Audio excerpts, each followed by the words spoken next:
right, I want to bring in Robert Anzilotti. He's a retired chief of detectives for the Bergen County Prosecutor's Office in New Jersey. Robert, why? Listen, this is your business, not mine. And I know that police like to try to keep some of the policing close to the vest. But when there is an alleged double murderer out there who apparently has no compunction about pumping lead into two innocent young people like this, that to me doesn't say nothing to fear. Why would they keep this from us when they knew who he was on Friday night? They didn't say a word till they had him this morning. Yeah, so I totally get why you're upset, Ashley, for sure. First, thanks for having me on.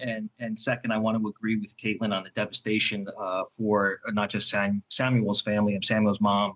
So upsetting that she posted that and then had to hear that it was actually her son involved as a victim. But of course, the female victim as well. The devastation that violence leaves in the wake of a violent act, it really does impact not just the immediate family, but the community at large. And therein lies your question of like, hey, why don't we have more information? I think what everyone needs to know is there's kind of competing interests here, right? In any of these high-profile cases, there's that public desire and thirst and need to know. But there's also the fact that the integrity of the investigation begs for us to not release too much information. Now, when we talk about the idea of, hey, there's an arrest warrant and we have a suspect, why would you not disclose that? There's a number of reasons. One is perhaps they were tracking the suspect. Two, we don't want the suspect to know we're onto him because we don't want him to dispose of potential evidence, potentially dispose of means that we're tracking him. If they could have been on his cell phone tracking his movements. Perhaps they had cooperators that they believed were going to help bring him into pocket where they were going to arrest him sooner. And it just didn't happen on the timeline that we all would have liked. There's a balance there. It's a fine line. I've been on both sides of it. I've gone public on cases and homicide cases where we've asked for the public's help to locate people, and it has helped and worked out. And there's other times when you release that information too soon and that suspect goes in the wind and goes underground, it becomes that much harder to find. Yeah, no, I hear the fine line there and the balance. I always think, though, that if there's someone out there that's that deadly, and you know who he is and you know what he looks like, and you plaster it all over the news, you at least do two things. Number one, you get that many more eyes looking for him for you, so he can't go into the wind.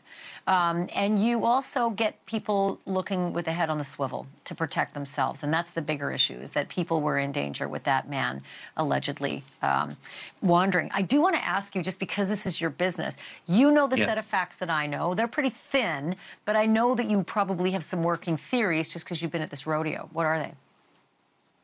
So, of course, just like everybody, as soon as I heard on Friday morning what this was, the first thing that comes to mind is a murder-suicide, right? You hear male, female, that scenario's played out 1,000 times. So I'm sure when the detectives were first called to the scene, they may have been thinking the same thing. Now, quickly, the facts at the scene, the actual cause of death, the wounds that they see are showing them, no, this is in fact a double homicide. Now you have to start piecing together, who could have been the offender here. Now we know that they knew each other, allegedly, from the police. That's what we're being told, is that this was a targeted incident. So, again, I don't want to speculate as to what led this to it. Was it a domestic? Was there a prior relationship with this offender, with either of the victims? As you mentioned, when you talk about drug deals gone bad, I don't want to go down that road. Both of these victims seem very innocent people. Have no idea what their backgrounds are. If that's the case, who knows? Could be anything. Could he have been infatuated with one of them, and that's where it is? Could it have been a simple argument? They were all hanging out together. Anything is possible and on the table, and I think that's another reason why the cops keep things so close to the vest. Remember, they're still looking for witnesses to come forward. They don't want to let out too much information to the public that then taints the potential witness pool, where we take a statement now from somebody, sure, and now fast forward to they take the stand at trial on behalf of the prosecution, and they're attacked. Their credibility is attacked because they could have heard this information from a newspaper account or a press release that the police did. So, again, very competing interests on how much information we let out there. There's a lot of reasons why we keep things close to the vest. In terms of speculation on why this event happened, there's lots of reasons, but I'm sure it's going to come out as things proceed in court. Yeah, there's 3 people who have cloud information, which I'm sure is being mined pretty assiduously now.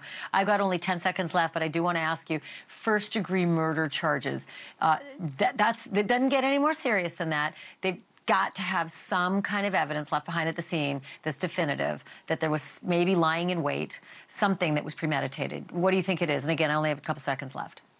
I think there's probably very likely some good witness accounts that say exactly that why this guy came into the apartment, and that it was just that. It was premeditated. It was an attack from the beginning. It was not something that was a happenstance, kind of manslaughter issue. This guy came to this apartment to kill these 2 people.